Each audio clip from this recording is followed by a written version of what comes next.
Hey everybody, this is Modern Refugee. It was finally cold enough today that I started a fire. It's the first fire of the season. And I was thinking about something. I mean, there's just no end of bad news that you hear in the media nowadays.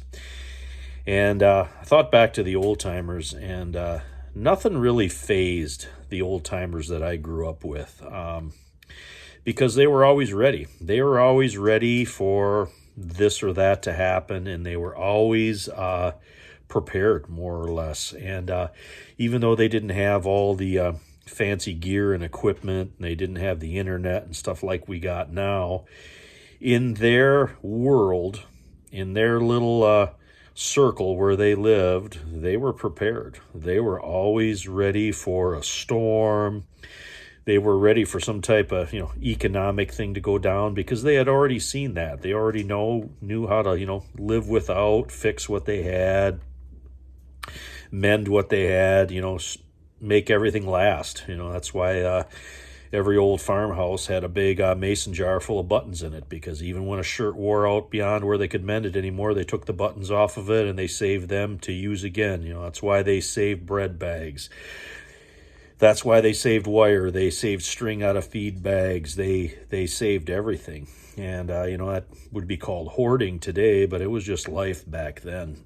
And I remember a lot of times, Grandpa, when I was a real little kid, after he got done working, he'd come in and he'd have supper, wash up, have supper, and he'd sit in the chair behind the wood cook stove at the farm, and he'd roll himself a cigarette out of Prince Albert or Velvet or Bugler Boy, roll himself a cigarette, and he'd sit there and he'd smoke it, and then he'd tell stories. He'd tell, stories of the bygone age, and we just don't have that anymore. Those stories are mostly lost. And another thing, the old timers, they were sort of always strapped, and that's another thing that you don't hear much of anymore.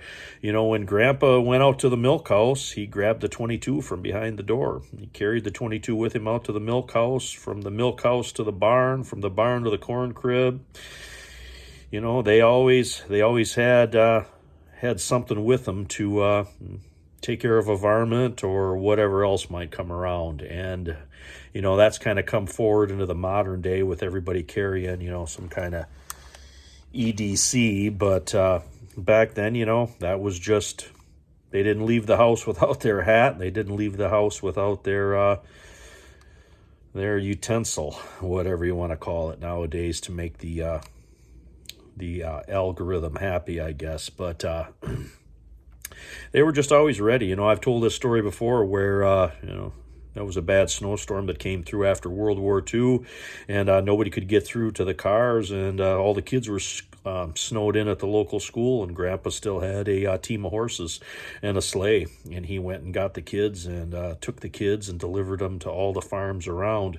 How many people could say that today? How many people could say that, we got a sled, or we got a team of horses where we can go get somebody that's stranded if there's a large snowstorm?